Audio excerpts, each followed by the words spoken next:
আসসালামু আলাইকুম, welcome to Nasima's kitchen. কেমন আছেন সবাই? আজকে আমি একটা তেঁতুলের চাটনির রেসিপি নিয়ে আসলাম।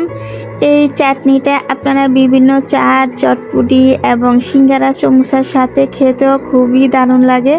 তো আপনারা এই চাটনিটা বাসায় বানিয়ে রেখে অনেক দিন ধরেও খেতে পারেন।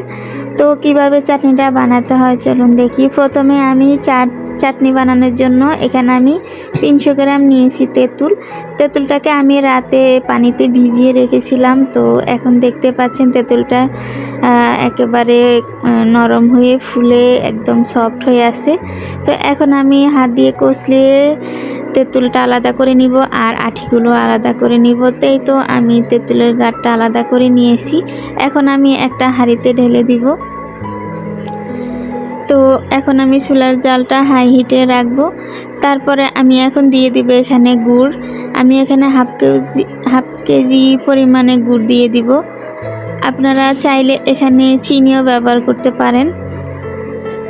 আর মিষ্টি আপনারা পছন্দ অনুযায়ী দিয়ে নেবেন। চাটনিটা তো বুঝেন কিভাবে বানাতে হয়, বেশি টক রাখা যাবে না, আবার একদম মিষ্টিও রাখা যাবে না, মিডিয়ামভাবে মিষ্টিটা কম বেশি করে নেবেন।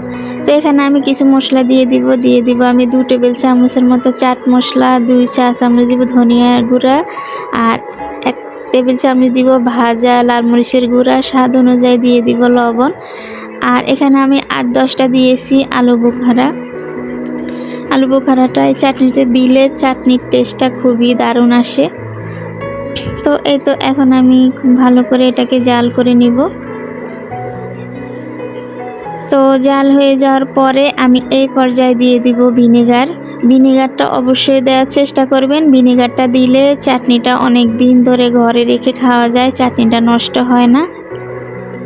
তো এই তো আমার চাটনিটা বানানো হয়ে গেছে। ঘনত্বটা দেখিয়ে দিচ্ছি কতটা ঘন করে আমি নামিয়ে নিচ্ছি, আর ঠান্ডা হয়ে যাওয়ার পরে আরও ঘন হয়ে যাবে। তো এই তো আমার চাটনিটা বানানো হয়ে গেছে। আল্লাহ হাফেজ।